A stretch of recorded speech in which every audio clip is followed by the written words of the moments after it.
ارجع للسيرة واقرأها فالدولة فرض لا Assalamualaikum warahmatullahi wabarakatuh. Waalaikumsalam warahmatullahi wabarakatuh.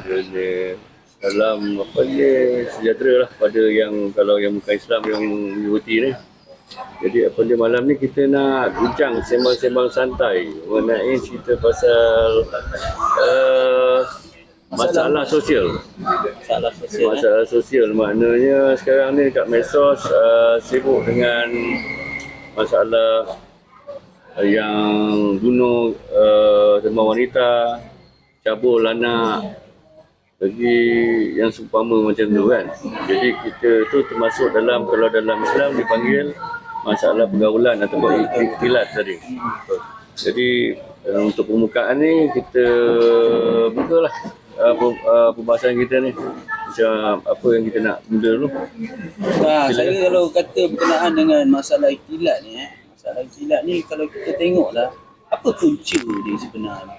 Ni kita bawa kepada diskusi yang kita sendiri kena fikirkan apakah punca sebenar berlakunya masalah sosial kalangan utamanya orang muda sekarang ni lah. Apakah benda itu daripada azalinya memang masalah itu timbul ataupun adakah perkara ni dah jadi apa sinonim buat semua orang ataupun dia sendiri tak nak ambil tahu. Pasal orang muda, saya orang tua kan. Jadi orang muda kena jawab lah. Dah jadi normal. Apa sebenarnya dia punya landasan dia yang menyebabkan masalah ikhtilat ni dia orang tak menitik beratkan. Sebagai orang Islam maknanya kita kalau pada dasarnya keimanan lah. Kan, betul tak? Jadi itu dasar untuk individu. Jadi kalau apa dia ni, dia banyak mempengaruhi lah. Bukan setakat individu, dia persekitaran sampailah kepada sistem ataupun negara tadi. Dia basic dia pada pergaulan bebas lah. Dia awalnya daripada pergaulan bebas. Jadi bila itu dah melibatkan undangan negara. Jadi macam contohlah bila negara bebas kan, dari segi pencampuran tadi tak ada pengasingan, tak ada tutup aurat. Jadi kalau sebagai orang lelaki tadi Pak Imam pun dah terhidang depan mata kan. Takkan kita nak betul ada tunduk kemandangan, tapi kalau semua dah terdedah je kan. Tak gigit. Macam mana kan? Tapi nanti dia akan cakap itu kan hak masing-masing. Dia bentuk rangsangan pada syahwat kan. Kalau tak dikawal. Tak pergaulan tu bebas. Tak ada sekatan antara lelaki dengan perempuan. Jadi dia membentuk macam rangsangan pada syahwat. Mula tadi masalah dasar dia pada individu kan. Kalau individu bila katalah kita jaga pandangan ke sebaik mungkin, tapi kalau environment tu dah macam tu, semua dah tak boleh buat apa kan. Jadi kita kena perlukan sistem lah mengaturnya tadi kan. Tapi aku saya nak tanya, habis tu kalau yang jenis macam ustaz-ustaz madrasah sampai luar tabi'i tu macam mana? Itu orang ada agama tu. Dia Orang ilmu yang tinggi. Ilmu yang tinggi. Agamanya tinggi, tapi dia pun Imam muda imam muda pun ada juga kes tu. Okay, jadi bila kita bincang tentang ikhtilat ni, pertama kita kena faham lah ikhtilat tu apa kan. Jadi ikhtilat ni sebenarnya menyebabkan campuran, perhubungan, komunikasi, interaksi di antara berada jina, iaitu lelaki dengan perempuan, wanita dengan pria lah.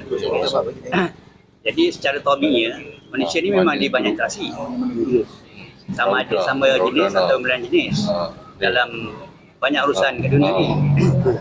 Cuma sekarang kita melihat simptom-simptom negatif hasil daripada ikhtilat ni semakin ketara lah, sehingga diperdebatkan menjadi topik hangat.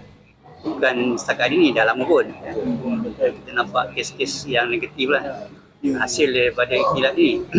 Jadi sebagaimana disebutkan oleh sahabat tadi, bahawa apabila berlainan jantina bertemu, sama ada one by one, satu dengan satu ataupun beramai-ramai, sama ada di tempat yang terbuka ataupun yang tertutup, pasti akan ada daya penarikan kan. Dia macam magnet, kutub utara, kutub selatan berjumpa, dia akan merapat, akhirnya melekat lah. Jadi bila kita lihat kesan-kesan daripada istilah ni, pertama kita kena lihat dari segi apa punca lah. Pertama kita punca. Kenapa punca? Apa berlaku istilah ni kan? Campuran. Cuma di sini kita kena lihat ada dua aspek sebenarnya. Kita melihat istilah itu apa. Satu ialah dipanggil istimak. Istimak ni bertemu lah. Kemudian bila istilah tu dia mula melakukan komunikasi. Ada juga dia manusia ni dia tak bertemu, dia tak ada istimak, tapi menggunakan medsos. Dulu telefon lah, sekarang WhatsApp lah. Dia berlaku juga. Cuma tak berjumpa lah, badan dengan badan tak berjumpa. Tapi dari segi komunikasi berlaku. Mana kalau dari segi perbuatan tu, mana dari segi suara ataupun teks yang dihantar kan, itu juga diambil kira kan. Dan akhirnya sampai satu tahap dia akan bertemu lah. Itu satu keadaan, dan satu keadaan ini memang bertemu lah. Sama ada individu ini berjanji ataupun secara sengaja dan tidak sengaja, dia pun boleh satu hubungan. Mungkin secara awal itu saja di berkawan lama, jumpa dengan rakan universiti ke, tempat belajar ke, reunion. Jadi macam reunion tu jadi satu trend. Daripada sekolah rendah sampai peringkat tinggi pun buat reunion. Kemudian yang apa ni, kalau veteran-veteran tu ada juga reunion. Mungkin dulu dia bekas sekolah sebagainya, guru apa bila bertemu balik, mereka bincang. Jadi di sini di antara punca-punca berlakunya istilah tadi tu. Dalam hal ini bila berlaku istilah, dia banyak akan ada aktiviti-aktiviti yang dirancang ataupun tak dirancang. Dan kemudian mereka akan saling berkomunikasi, sampai ada juga saling melakukan tindakan-tindakan fizikal, mencuit ke, gurau-gurau ke, dan sebagainya. Jadi dia menyemarakkan keinginan-keinginan lah. Dia nampak akhirnya berlaku insiden-insiden yang kita tidak ingini. Itu hal berkaitan dengan istilah lah. Jadi perkara ni kalau kita lihat dari segi sudut pandang Islam dah atur daripada awal lagi lah. Mana kehidupan Islam tu bila melibatkan interaksi antara lelaki dan perempuan, dia dah ada garis panduan yang khusus daripada ke awal lagi. Maknanya kehidupan lelaki dengan kehidupan perempuan tu diasingkan, terutama dalam konteks yang bukan mahram. Malahan kalau yang mahram sekalipun duduk dalam satu rumah, pun diasingkan bilik, di antara bilik anak lelaki, bilik anak perempuan, dan juga bilik ibu bapa. Ada 3 kategori bilik lah. Tambah lagi bilik air lah. Jadi itu kehidupan dalam rumah tu. Diasingkan. Islam dah atur kan. Islam dah atur cantik. Itu yang mahram tu. Ada yang mahram. Itu yang mahram. Apa lelaki bukan mahram yang berada di luar rumah kediaman kita. Kemudian contoh ada tetamu masuk. Siapa tetamu ni? Ada kata tetamu itu adalah mahram ataupun bukan mahram, ataupun mahram sementara. Ada banyaklah. Ada mahram sementara macam ipar. Ipar 2 itu dia mahram sementara. Isteri kita meninggal boleh kahwin dengan adik isteri kita atau kakak dan sebagainya lah. Ataupun suami meninggal dia boleh, isteri itu boleh kahwin dengan adik atau abang-abang ipar dia. Itu kata mahram sementara. Jadi banyaklah hubungan apa yang kita akan lihat itu di antara orang luar ke orang dalam kan. Jadi macam case tadi tu, orang agama kan, ada dalam madrasah yang belajar agama dan mengajar agama, dia berlaku juga. Malahan sampai tahap yang kita rasa contoh homoseksual kan, homoseksual ni dah sampai jadi zina. Ustaz dengan anak murid lelaki contoh Pedofilia apa kan. mana kalau era 60-an, 70-an, 80-an ada boleh. Kes ni memang pelik ya. susah nak percaya. Sekarang ni ada kes, ada Sekarang pasal dia dah tukar ni, pasal negara dia cakap Malaysia boleh. boleh. Jadi semua dia boleh. Liberal kan. Liberal. Okay, kena tambah lah, Malaysia serba boleh. Oh. Itu semuanya lah untuk intro kita yang berkaitan dengan isu itulah ni. Sebelum kita nanti kita lihat apakah saya dan sebagainya. Mungkin ada isu yang kita boleh bawa lagi. Kita ambil test contoh dia dan sebagainya. Silakan. Kalau ada. Ke mana? Sebab yang sekarang ni faktor-faktor yang menjadi orang cakap masalah sosial yang antara budak-budak dia sebenarnya kan sebab zaman teknologi dah ni pertama sekali mungkin inilah Akses tu senang. betul sangat pornografi budak sekarang kan. Faktor keluarga faktor macam jenis orang susah, lepas tu jenis mak bapak kena buat 2-3 kali kerja kan. Lepas tu anak-anak tak ada orang tengok. Terbiar tu masa dengan family tu tak ada. Tak dipantau. So budak-budak anak-anak tu dah akan cari keseronokan lain lah. Dengan kawan-kawan lelaki ajak keluar lah kan. Jadi ni ada komen ni, dia kata kat sekolah rendah lagi murid duduk dalam kelas bercampur, susah nak explain juga kat anak-anak. Dia mungkin kalau kata susah nak explain, dia sebenarnya lagi susah kalau kita nak explain dengan Allah SWT. Itu je jawapan dia. So kita sebagai ibu bapa ni nak kita kena berkeras dengan anak-anak berkenaan dengan masalah ikhtilat ni. Sebab nak mendidik anak, biarlah didik daripada sekecil-kecil dia. Kena terangkan betul-betul batas-batas yang antara lelaki dengan perempuan, macam mana, apa benda yang boleh pegang, apa benda yang tak boleh, apa semua kena terangkan betul-betul lah dekat anak-anak. Sebab anak-anak bila kita cakap, insya-Allah dia senang masuk. Sekarang lah masalah ikhtilat ni, benda ni dah normalisasi pada umat sekarang lah, khususnya orang muda lah. Contohlah kita tengok tadi, kalau budak-budak muda, kalau kita tanya dia, dah ada girlfriend belum? Kan? Jadi tak ada girlfriend tu salah, pelik bagi dia orang. Lepas tu dia siaplah telinga kena perli dengan kawan-kawan kan. Padahal benda tu salah. Betul. Tapi umat dah anggap benda tu, kalau kita pula pelik kalau kita tak ada girlfriend dia. Jadi benda-benda macam ni kita kena bahas, kena kaji kat mana punca-punca dia apa semua. Ya Ustaz. Kalau mana kalau tak ada girlfriend ataupun tak ada boyfriend tu, dia takut anak dia tu berlaku jumut lesbian ke homoseksual kan. Tapi bila anak dia menjurus perkara yang normal tu, dia anggap satu yang Normal. bagus lah. Itu normal kan. Dari sudut Pencapaian yang baik lah. Pandangan dia. kepada anak yang nampak kan. Sebab bila kita tak ada girlfriend ataupun boyfriend tu, dia kata kau ni macam tak campur orang. Jumut. Ada jumut. Jadi umat lebih ialah sebenarnya apa pun balik kepada Islam, ya.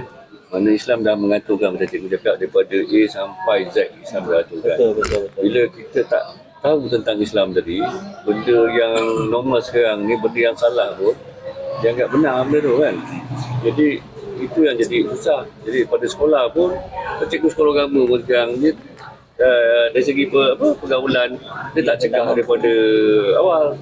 Jadi pada budak-budak ni kertas putih, jadi tak ada benda, cikgu sekolah agama pun tak tegur. Jadi benda-benda tu yang jadi kita nak gali lagi dalam tu. Dah sekali kita benda tu akan balik kepada sistem pemerintahan, sistem pendidikan kita. Hukuman boleh Sistem penerapan pendidikan dulu. Pasal daripada pendidikan tadi, bila sistem pendidikan tadi bukan berteraskan Islam tadi, jadi macam ni lah sekarang ni. Dia tak kisah. Cuba sistem tadi berteraskan Islam, benda ni cikgu-cikgu dah tegur, dah apa semua, benda tu dah ada dalam silibus, dah masuk dalam silibus. Lepas tu nak kaji lagi daripada sistem pendidikan pergi sampai sistem pemerintahan. Jadi ada dalam bentuk hukuman kan. Jadi dalam Islam ni, kalau benda tu keharaman, dia memang ada hukuman dia. Cuba dari segi hukuman tu, adakah dia termasuk dalam hukuman yang telah dijelaskan dalam nas, ataupun hukuman yang boleh diambil tindakannya oleh kebijakan pemerintah. Kalau kita nak ambil istilahnya mukhalafah lah. Kalau yang dah tertera dalam nas, dalam hukum syara itu yang jelas, sama ada dia hudud ataupun dia jinayat. Tetapi dah selagi lah takzir lah. Takzir. Dah selagi mukhalafah. Tapi sini kini dia punya takzir lah.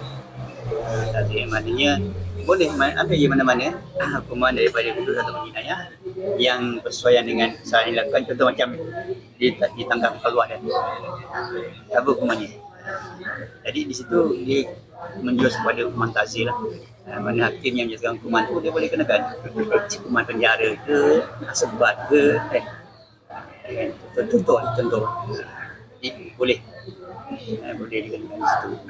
Itu sebenarnya rangka lah. Maknanya setiap ramai yang dilakukan itu kesalahan, itu dosa, dia ada hukumannya. Bagaimana nak hukum, bentuk hukuman itu akan ditentukan oleh yang berkuasa. Boleh saya tanya? Dalam Islam, ikut syarak, apakah istilah yang membolehkan? Okay. Jadi tadi kita bincang tak boleh. Kita bincang aspek yang tak boleh kan. Jadi apakah istilah? Istilah ni kan dia melibatkan instruksi lelaki perempuan kan. Itu dalam muamalah. Dalam muamalah. Maaf. Ada gangguan. Biasalah. Kalau muamalah dimelibatkan sama ada lelaki, perempuan, lelaki, perempuan ataupun sekumpulan ke. Contoh jual beli, ada penjual ada pembeli lah. Katakan si penjual tu wanita, takkan si lelaki tak boleh beli. Tapi urusan dia setakat jual beli selesai balik lah. Yang si penjual dapat bayaran, si pembeli dapat barangan yang dibeli ataupun beri makan. Yang dibayar lah perkhidmatan tersebut. Contoh dia jumpa doktor kan, doktor wanita, dia demam, dia cek apa masalah dan sebagainya, bagi ubat, selesai. Cuma dalam kes tersebut pun tetap ada batasan lah. Walaupun doktor rumah sakit pun ada batasan juga, ada batasan dia, tak boleh suka kan. Itulah yang melibatkan nyawa lah. Yang melibatkan nyawa ataupun yang melibatkan memang keperluan. Contoh kita pergi kedai nak beli barangan dapur, beras dan sebagainya, memang kita perlukan urusan tersebut. Itu dibenarkan. Ini bila kita bincang tentang tak hubungan di antara perlawanan jenis yang dibenarkan. Contoh di sekolah. Di sekolah ada guru ada murid. Muridnya perempuan yang mengajar ustaz lah, lelaki boleh. Ataupun gurunya perempuan dan lelaki boleh. Tapi dari segi hubungan ataupun kedudukan guru dengan murid tu dia ada batasan dia. Ada batasan. Tak boleh sentuh-menyentuh. Dia ada peraturan yang ditetapkan dalam polisi pendidikan. Dan benda tu dia atur. Jadi kalau ada persoalan tadi kan, macam ada soalan tadi dia nampak di sekolah susah nak bendung. Boleh saja sebenarnya.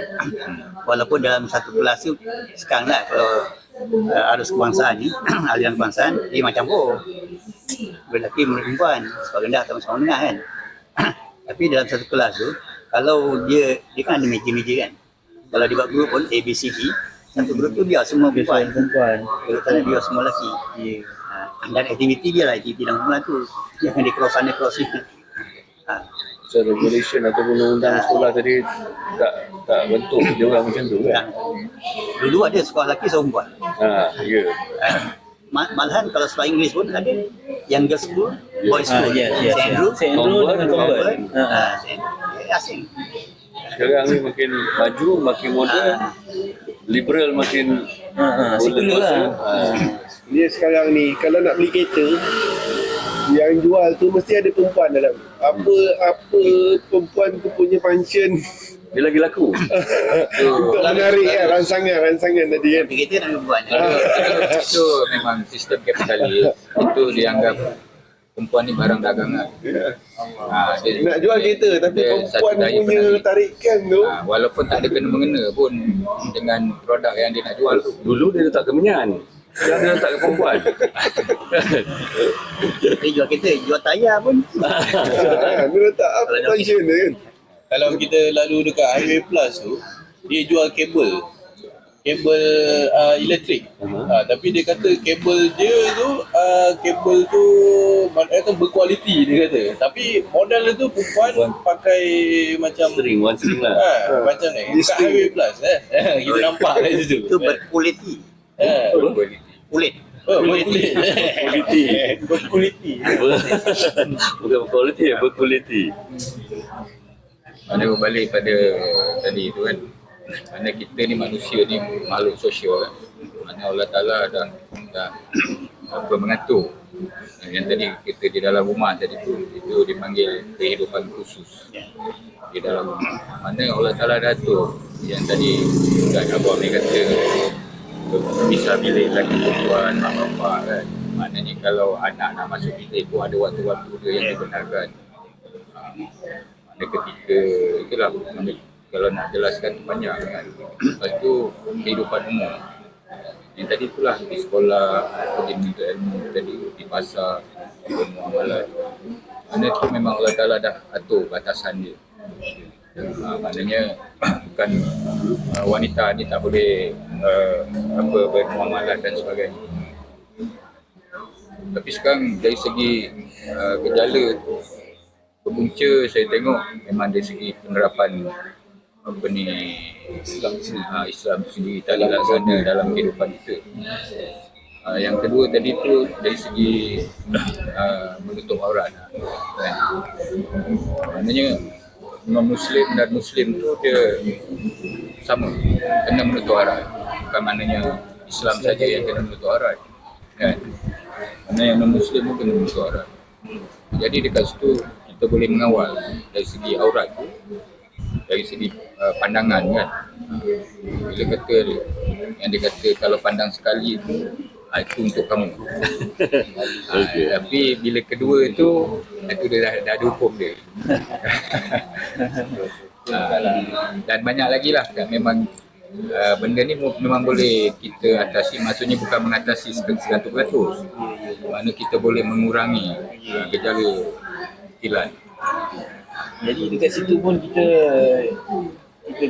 apa menceritakan masalah apa ya, kita pun dapat membuktikan bahawa Islam tu ada solusi yang kita semua perlu kembali kepada apa sebenarnya solusi yang lebih tuntas.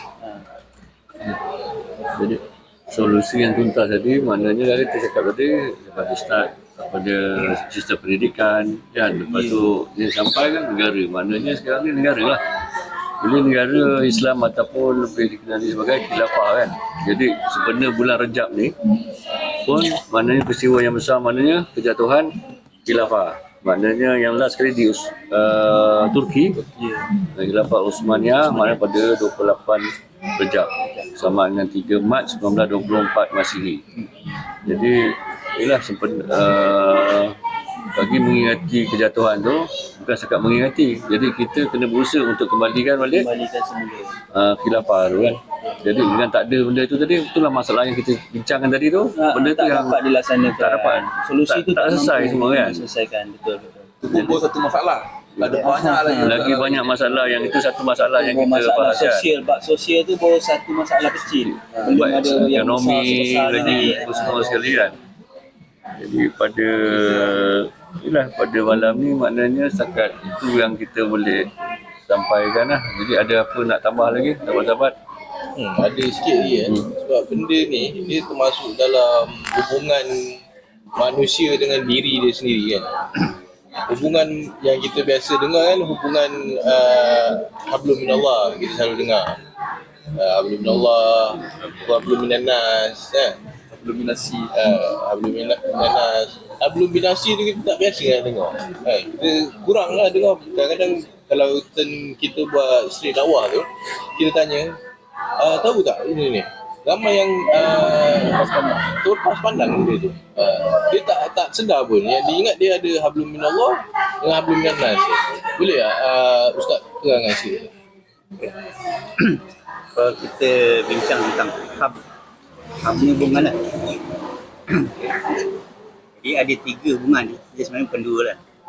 Tadi disebut hubungan kita dengan Allah, hubungan kita dengan manusia lain. Ada satu lagi hubungan kita dengan diri kita. Jadi hubungan kita dengan diri kita sendiri, dan kadang-kadang kita tak perasan pun dengan benda tu. Sejak kita celik mata sampai kita tidur, kita celik mata lagi, ada hubungan-hubungan tersebut. Contoh dalam masalah makan minum lah. Minum, masalah pakaian ni tadi, pakaian. Dan lagi masalah akhlak itu kan. Jadi itu merupakan perkara yang kita lakukan, sentiasa lakukan. Ada orang yang dia menjaga begitu teliti, begitu rigid hubungan dia dengan Allah SWT, dia melalaikan atau mengabaikan hubungan dia dengan manusia lain. Dan juga dia melalaikan hubungan dia dengan diri sendiri tadi. Contoh masalah makan minum. Dia ada makanan yang jelas haram, ada yang jelas dibolehkan, tapi ada yang sama-sama. Dia syak, halal ke haram. Jadi kalau perkara yang berkaitan dengan syak tadi itu, dalam soal makan minum, dia kena tinggalkan. Dia kena cari yang halal.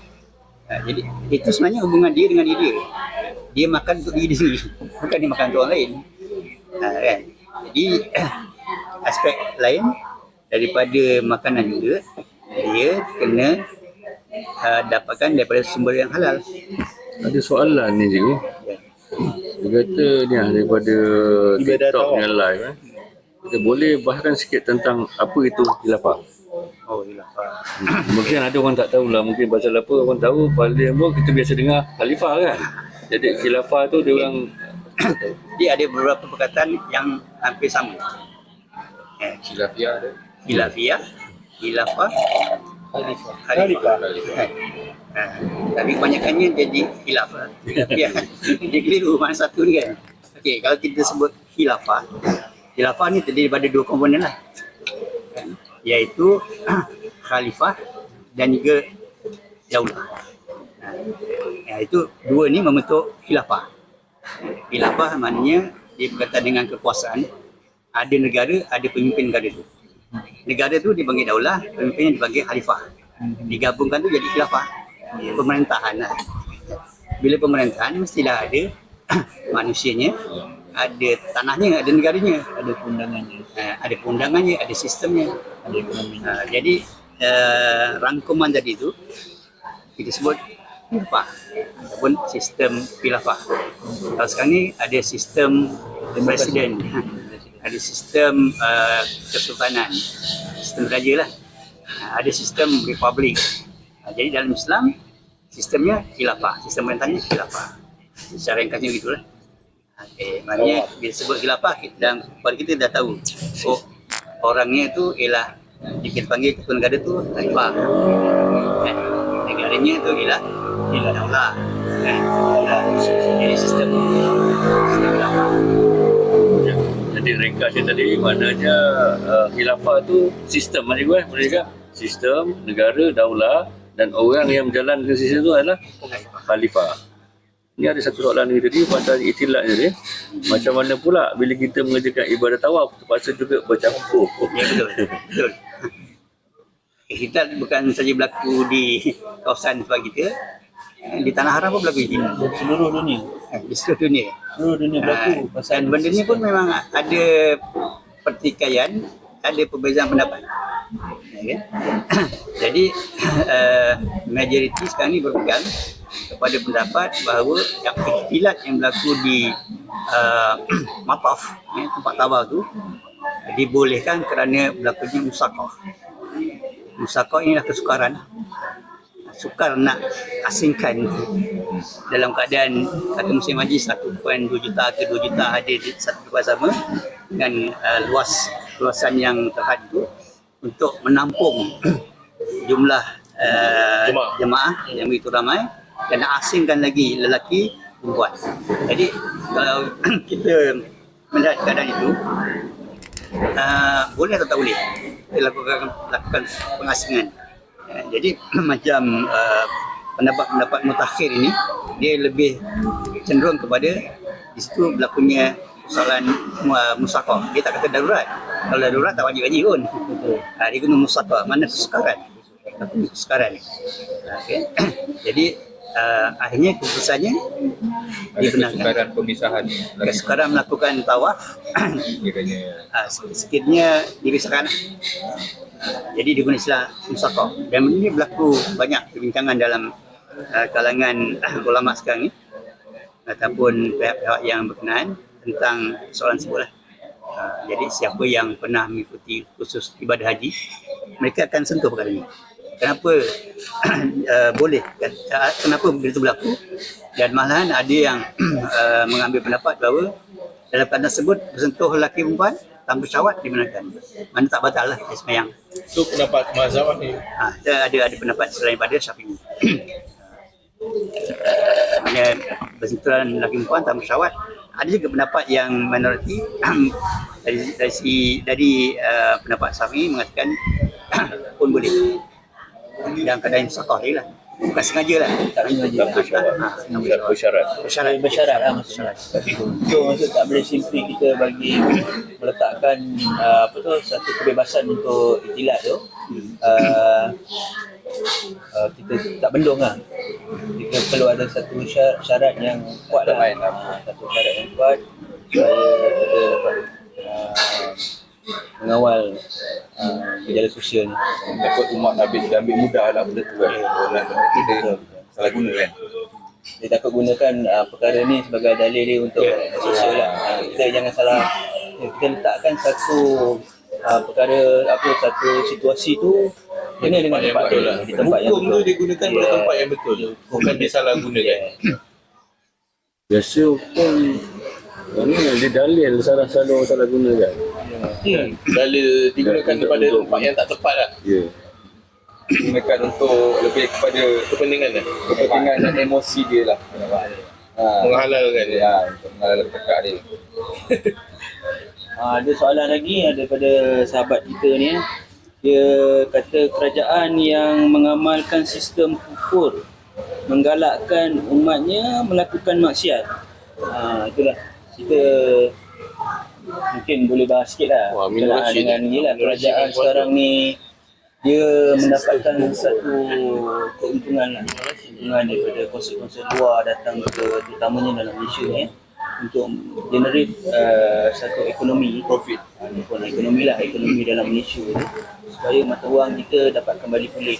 Kononnya lah memulihkan ekonomi dengan rancangan dia membuat konsep-konsep besar supaya yalah ramai crowd yang mampu untuk beli tiket semua. Tapi adakah perkara ni dibenarkan kalau kita tengok dekat Riyadh sekalipun sekarang ni konsep bagi tengok kan masya-Allah kita pun sebagai orang Islam takut tengok Lagi hebat kan? lagi hebat. Bukan setakat kat Malaysia je. Dan Riyadh tu ni yang kita anggap dia sebuah negara yang patut orang Islam ni contohi. Tapi dia melakukan 2 kali lipat daripada apa yang berlaku kat Malaysia sekarang. Dia pun dah jual arak sekarang. Masya Dia Allah. pernah kemudian agak. Dan semalam tak silap berita daripada ni lah Arab Saudi untuk bulan puasa ni, kerajaan dia azan dia suruh kecilkan suara sampai 1/3 je tinggal. Lepas tu bacaan Quran tak boleh dia tu nak iktikaf 10 malam terakhir pun dia ketat lah jaga dengan ID dia minta apa semua lah. Dan ada beberapa ada 5 ke 6 larangan yang untuk Ramadan ni. Subhanallah, macam mana dia orang ni kita pun tak faham kan. Jadi bila kita ni manusia ataupun makhluk yang ciptaan kita ni ciptaan kan. Bila ciptaan kita tak nak ambil peraturan daripada pencipta. Jadi bermasalah lah. Tak nak tunduk lah. Tak nak tunduk pada peraturan. Peraturan maknanya pencipta kita kalau hilang telefon buat telefon tak nak ikut spek kilang tu memang jahanam lah. Tapi macam kita lah, kalau tak nak ikut spek pencipta Kita punya situasi ni dah jadi seperti zaman jahiliah semula lah. dia punya konsep dia sama dah makin teruk Lagi teruk. lah. Kita kompilasi semua zaman tu setiap umat tu semua ada kat zaman sekarang ni. So macam Tanah Haram pun orang kafir pun dah boleh masuk tanpa tahu kan. Dah jadi tempat turisme Tempat yang tu jadi tempat turisme. Dulu bunuh anak perempuan, sekarang lelaki perempuan. Belum tahu dan lelaki perempuan dia dah bunuh tempat yang paling buruk kat atas muka bumi pun dah jadi tempat pelacuran sekarang. Tapi cakap apa nama serangan Kau Nabi An Tempat tu memang tandus. Memang Nabi kata itu adalah sebuah dua tempat, tapi Jadi, kat situ tempat pelancongan. orang buat swimming pool, memang orang buat tourism itu. Memang dalam hadis tu mereka dia cakap, tapi Jadi larangan tu. jangan pada tu. Cuba Kalau bayangkan boleh lalu pun cepat keluar kan.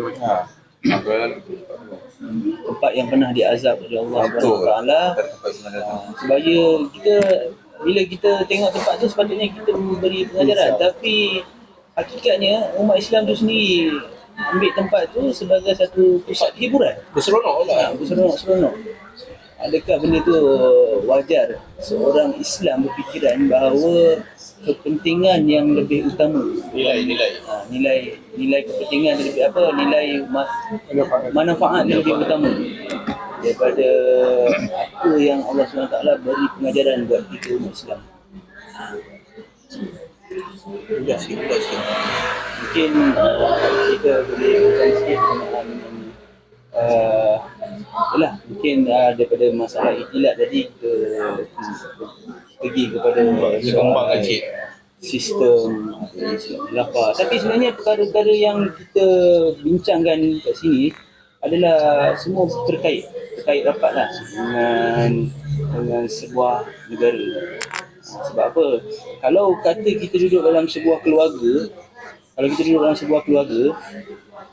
adakah dalam keluarga tu tiada undang-undang yang kita patuhi? Kalau kata kita sebagai seorang bapa, kita perlu meletakkan satu garis panduan kepada anak-anak kita. Jadi kalau garis panduan tu dah salah, maksudnya adakah anak tu akan terbentuk jadi orang lah sebenarnya kita kan. Itu Tu satu, kita kena fikirkan lah. Itu satu unit yang kecil tau. Itu satu unit yang kecil. Sebuah negara, beberapa buah negara akan membentuk sebuah negara lah kan. Itu satu unit yang paling kecil sekali. Skop yang paling kecil sekali. Sebuah keluarga. Dia boleh ulas juga. Tapi selalu bila berlaku perkara berjalan sosial, pihak negara ni akan menuding jari, utamanya dari segi ahli agama lah. Dia kata ni berpunca daripada rumah. Didikan, dia salahkan ibu bapa. Maknanya kesalahan dia tu dia ditujukan ataupun ditanggung pada keluarga tu. Kan dia kata kena didik anak daripada rumah. Kan. Sedangkan kalau anak-anak tu depan mata kita boleh pantau dia. Tapi bila di luar rumah, dia pergi belajar ataupun dia bekerja, jadi siapa yang nak pantau di luar rumah? Takkan kita nak pergaulan. Maknanya negara lah yang kena pantau. Mana negara itu kena adakan sistem perundangan. Tapi permasalahan tu dia jatuh pada ibu bapa kerana tak dapat mendidik anak dengan betul. Soal macam Sedangkan tu kesalahan dia yang besar, dia tak nampak.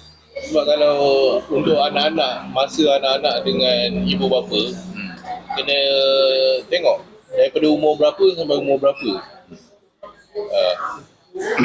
Yang dah ada pengalaman mendidik anak, boleh komen sikit je. Okey. Ini dari segi hubungan dengan keluarga lah. Dia ada tahapan-tahapan umur kanak-kanak, bayi, umur memayis, umur akil balik kan. Dia pangkat tersebut lah.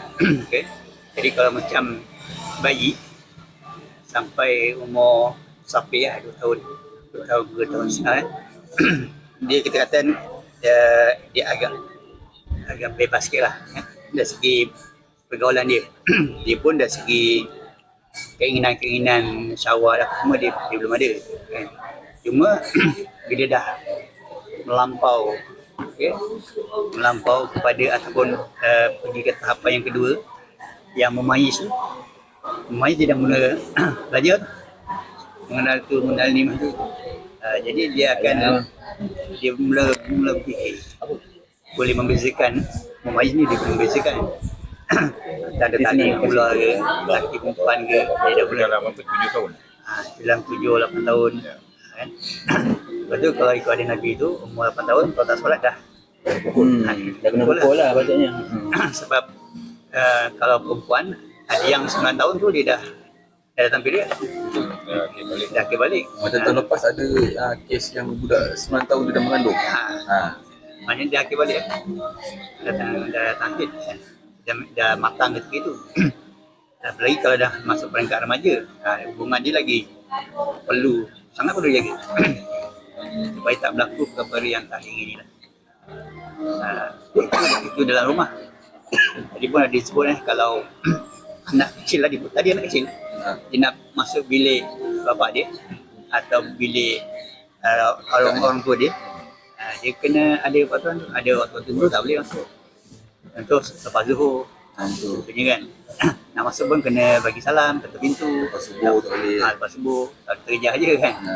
Walaupun dia masih kita katakan masih budak kan. Bagi kalau dia dewasa lah ataupun remaja kan. Itu semua tu dia diatur. Sebab kalau tak diikuti pasti akan natijah yang buruk lah. Betul. Tak ketika itu akan datang.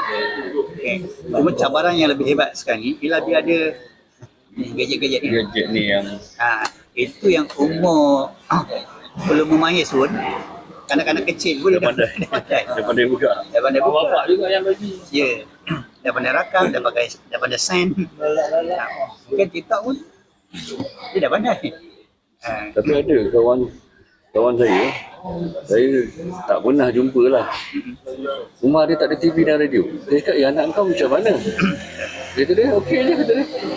Memang ada. Saya pun ada. Ada lah yang jumpa, saya cakap ingat zaman sekarang TV pun tak ada, radio. Wah, saya cakap, kalau TV tak ada okey lagi. Radio pun tak ada kata dia. Wifi dia. Jadi macam ni lah tadi, maknanya balik kepada ialah sistem negara lah apa semua sekali. Jadi yang kita tengok pula apa yang terjadi bila negara tak berasaskan Islam, itu yang masalah besarnya. Contoh je tengoklah apa ni, pemimpin-pemimpin kita apa pun salah pada umat. Pasal tak? Dari segi masuk daripada sampailah khutbah Jumaat pun umat je yang salah. Jadi pemimpin tak pernah pun agamawan asatizah tak pernah pun tegur pemimpin. Pemimpin ni masum sangat ke? Jadi bila aturan tu tak dia ni, Masalah pemimpin masuk penjara macam mana? Dah pemimpin tu masuk penjara, lepas tu dia maksum lah.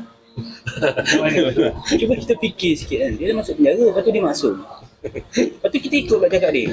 Allahumma salli ala Muhammad. Dia cuma kita nak berfikir lah. untuk suruh berfikir lah. Berfikir je, kita minta berfikir. Dan channel kita pun Fikrul Musani kan, fikiran. Jadi sekarang ni kita tak boleh nak meletakkan satu kesalahan tu adalah kesalahan pada individu tu. So, maksudnya kalau kata anak kau salah, ni masalah kau. Ini salah bapak kau. Tak patutnya tu. Sebab sedangkan ada satu permasalahan yang lebih besar sebenarnya yang sepatut kita sebagai umat Islam kena sikit ke depan lah.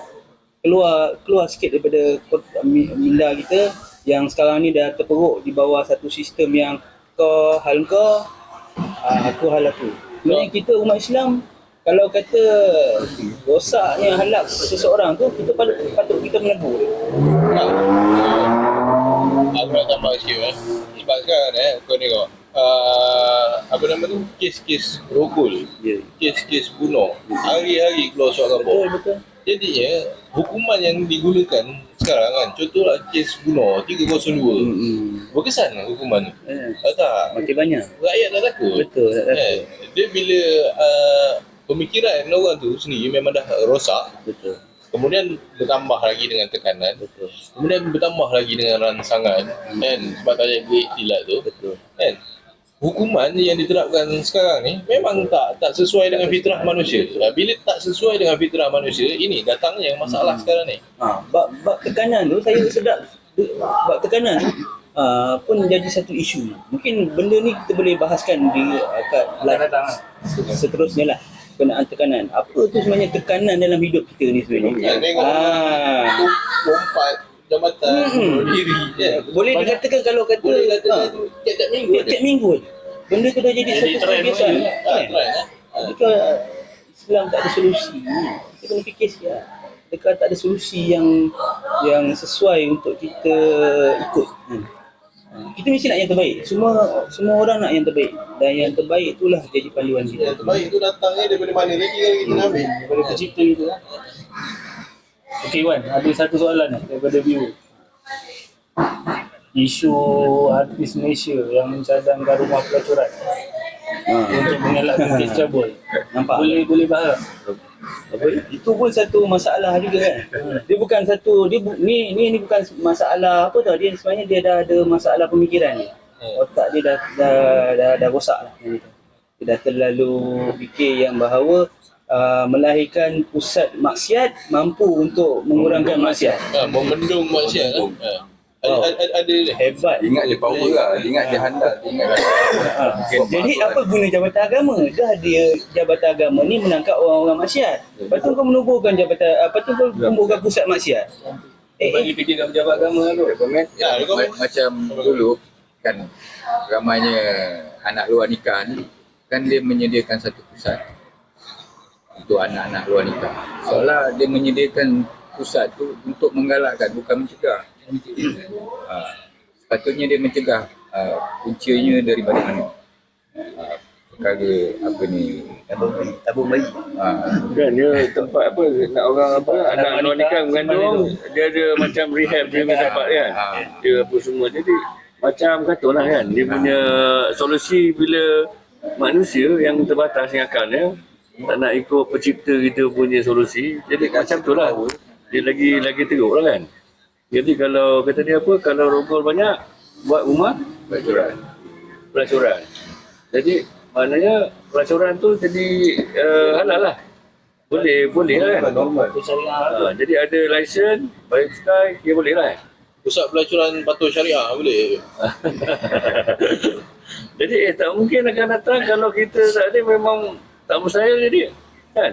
Pusat judi pun ada judi halal dan judi haram. Pasal suasana kita sekarang, dia nak menyelesaikan satu permasalahan tu, dia menggunakan logika, maknanya logik akal kan. Dia tak berpandukan kepada nas Al-Quran. Ya, betul.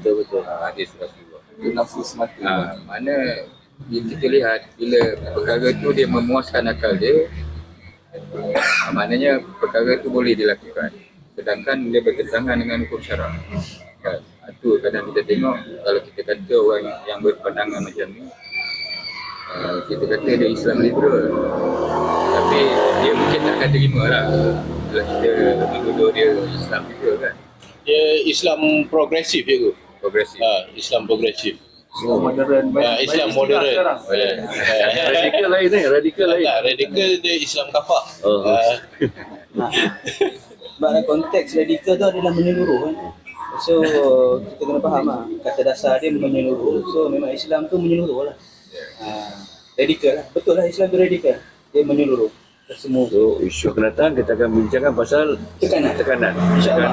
Tekanan banyak kita akan kaitkan banyak berkenaan tekanan. Tekanan emosi, tekanan ekonomi, tekanan undang-undang, tekanan keluarga. Mungkin kita boleh kaitkan lah semua berkenaan dengan konteks of tekanan. Terima kasih yang menonton. الجمع ولو صلى يحتم كيف الإسلام بلا دولة وبدون الشرع